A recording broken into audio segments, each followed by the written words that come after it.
मातारी की जय।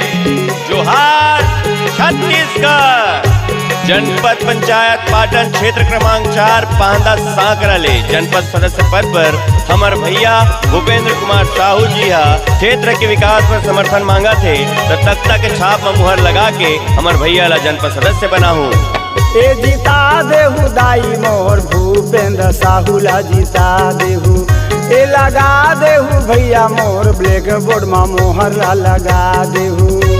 जीता देहु दाई वो भूपेंद्र साहू ला जीता देहु, ए लगा देहु दाई मोर ब्लैक बोर्ड में मोहर ला लगा देहु।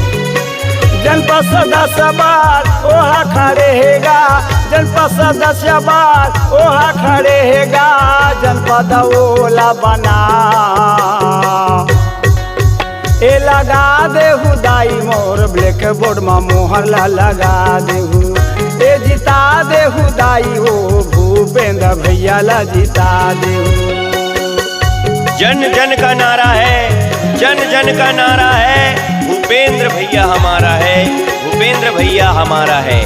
जन जन का नारा है, तख्ता छाप ब्लैक बोर्ड छाप हमारा है, ब्लैक बोर्ड छाप हमारा है। संगवारी हो 20 तारीख के जाओ और ब्लैक बोर्ड छाप में मुहर ला लगाओ।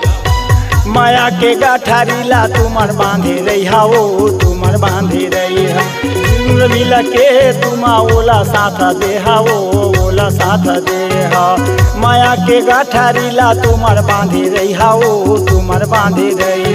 सब जुरा मिला के साथ ओला दे हो, साथ ओला दे हो, साथे ओला दे हो दाई, साथे ओला दे हो, साथे ओला दे हो दाई, संग ओला दे हो।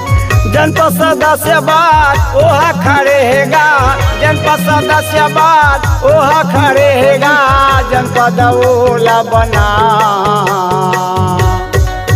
ए लगा दे हदाई मोर ब्लैक बोर्ड में मोहर ला लगा देहु, ए जीता दे हदाई ओ भूपेंद्र साहू ला जीता देहु।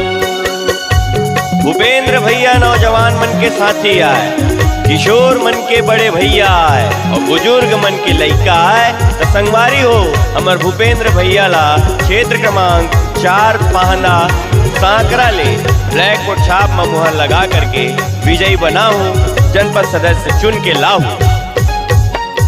काकाला चेताई देबे काकीला चेताही वो, काकीला चेताही। नाला जाला योजना के लाभ हो देवाही वो, लाभ हो देवाही।